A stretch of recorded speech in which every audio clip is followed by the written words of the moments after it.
বাগাতানা ছিল জন্মস্থান। হ্যাঁ এদেশে চলেছি।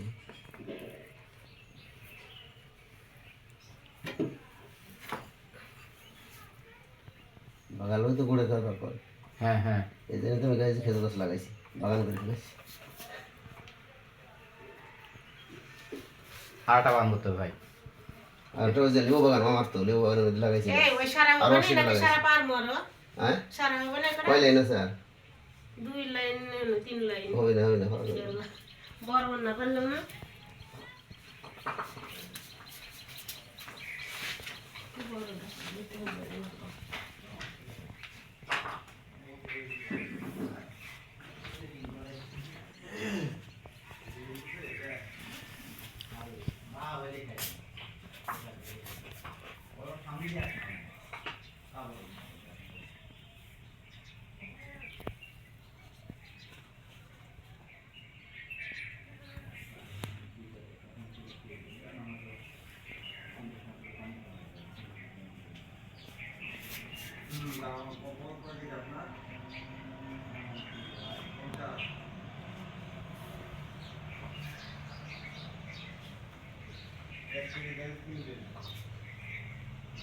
এদিকে আসো।